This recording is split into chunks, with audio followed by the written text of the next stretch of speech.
Dear children, welcome to the EVS online class. How are you all? Hope you all are safe at home. We are discussing lesson 5, the nervous system. Which are the main organs of nervous system? Brain, spinal cord and the nerves.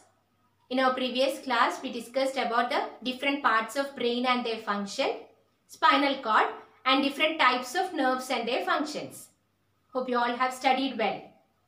Today let's study about the reflex actions. What happens when you touch a hot object or some hot water?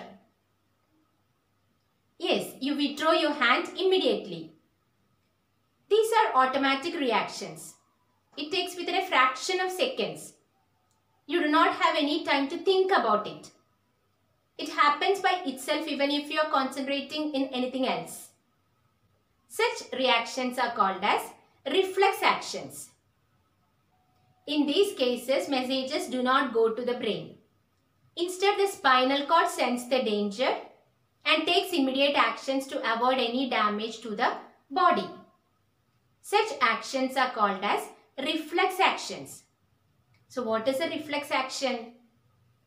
Sudden and automatic actions by the body in response to an external stimuli without the involvement of brain is called as reflex action.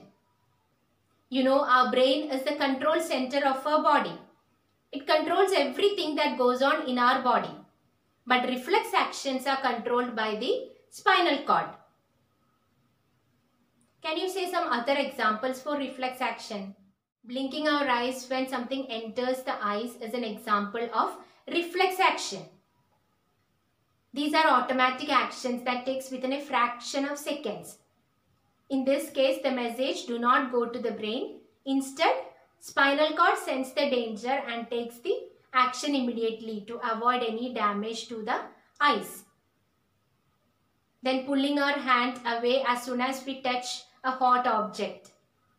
Putting up our hand to stop something from hitting the face, etc. are examples of reflex actions. So what is a reflex action? The sudden and automatic actions by the body in response to an external stimuli without the involvement of brain is called a reflex action.